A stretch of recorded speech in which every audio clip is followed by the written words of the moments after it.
the song of the American Indian Church. Lovely is the flower so full of treasure, you lift my spirits higher to heaven, where the moon and the stars are your biggest treasure. Sweet and loving, happy people singing, just simple people, good, sweet and loving, happy people singing. Sweet sensations glowing on their faces, sweet sensations glowing from their hearts for everyone. Hi everyone, this is Charlie of the Love Police from London. We're here in Bergen, Norway with Silverbird. I'm just going to ask you a couple of questions, if that's okay, just to get your view on how we can try and make the world a better place. Okay, first question. A lot of people of my generation, I'm 29 years old, we feel that we need to be very active to try and break the control illusion which 90% of people seem to be living under. How active do we need to be? And the second part of that question, are we in a very dangerous point now in the world in terms of what we can do? I would say that the dangerous point of this world started a few years back. Yeah. And it has to do a lot with the way we're living. I think that we've been trained now or programmed. I just spoke about that a while ago to someone. We're programmed now to move faster, and our bodies are not yet up to par to do that. Yeah. So they are in one speed, and our minds are triggered to go faster. Yeah. Therefore, we're living in an age where it's going to hurt our whole generation, the new generation, as well as the old, definitely. Mm-hmm. And as we go along, you know, we wonder why all the things that are happening to us are happening so fast. We've moved from a normal technical way of life to this new generation of computers and cellular phones. Today people walk around, it's like nothing, talking to themselves, but they have a thing in the ear. They're going really doing something that we're losing touch with what is civilization, what should be. We're going in touch with the Western civilization. We've helped to spread it to other parts of the world that wouldn't have had this technology if we hadn't done that ourselves. No. Yeah. And is there an actual concerted effort by people in government or in big corporations to add negativity to the world, or do you feel it might be by accident that we do it to ourselves? It's not by, well, it's by accident, it's by invention, okay? I can do it better, and I can make this a little better and make it greater. We're coming up with innovation every year. Every time you see a computer show out of Las Vegas, for instance, which is where they present them normally, you see something new that's coming to the world. Yeah. Some new technology that's going to be better. And does it make things better? No, it doesn't make things better. It's creating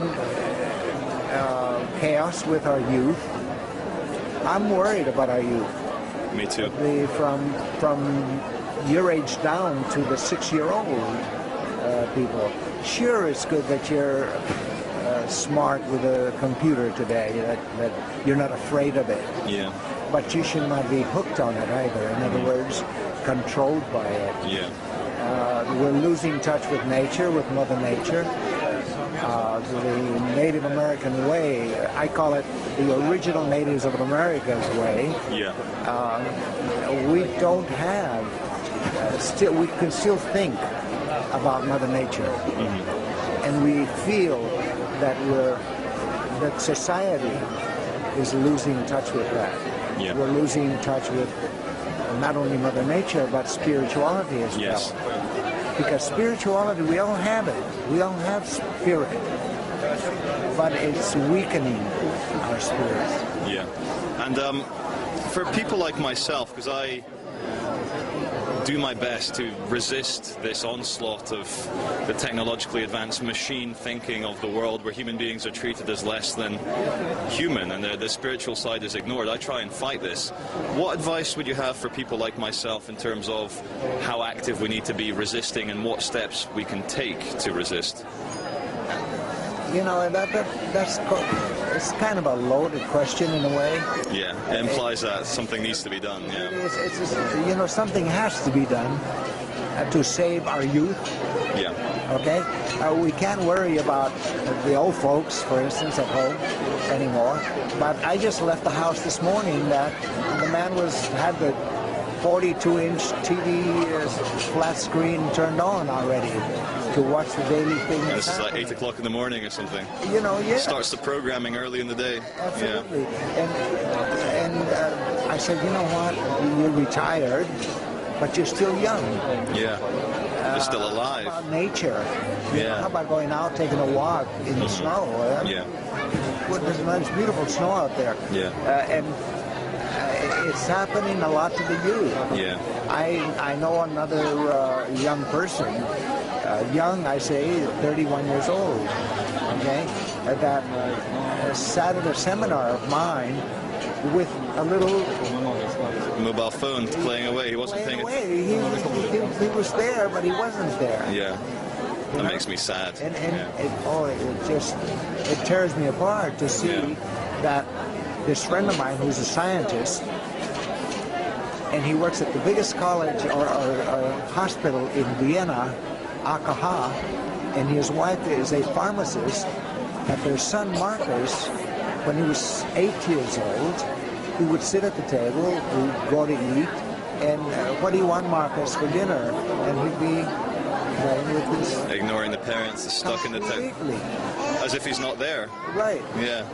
So, what can we do to fight this? It's very hard to now go back. Yeah. You'd have to get rid of Nintendo. Yeah. For one. PlayStation, Sony PlayStation. Yeah. These are preparing youth for battle in the next war that's coming up wherever. They are. It's like there's video games of people killing as many people as possible. Call of Duty 4. The U.S. Army now has a video game to indoctrinate the young in terms of killing. And it's to turn people into machine men, I feel. That's my opinion. Okay. But I was watching London, BBC, one day, about the fact that not enough young men were joining the military. And they were complaining about it. One was complaining, and the general that was being interviewed, he said, well, we don't have to worry. We're really not worried because there's a new group of Nintendo coming up. And he said this on the BBC. He said this on BBC, and I said, oh, there's my point.